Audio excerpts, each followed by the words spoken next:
በሎስ አንጀለስ መንፈሳዊ ረሃብ እየተነሳሳ ነበር።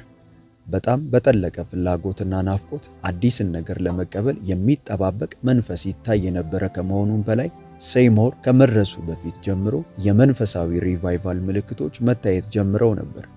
በክፍለ ዘመኑ መባቻ ላይ የነበሩ ወንጌላውያን በደቡብ ካሊፎርኒያ ግዛት በመዘዋወር የእግዚአብሔርን መንፈስ ያቀጣጥሉ ነበር። ከተማዋ በአጠቃላይ ታላቅ መንፈሳዊ ክስተትን ለማስተናገድ ጫፍ ላይ ደርሳ ነበር። ባርትልማን ከሪቫይቫሉ በኋላ ሲናገር በአሁኑ ሰዓት ያለው ዓለምን ያዳረሰ ሪቫይቫል በትንሿ ዌልስ መሰረት ላይ የተገነባ እንቅስቃሴ ነው በማለት ነበር። ሕይወቶ በሰማያዊ ረሃብ እንዲሁም በእግዚአብሔር መገኘት እንዲሞላ ይፈልጋሉ? እንግዲያውስ ይህንን ቪዲዮ እስከ መጨረሻው ይከታተሉ። በመቅደስ ተገኝተ ቸርነንተ ሲሉ ቤቱን ሞላው ደመና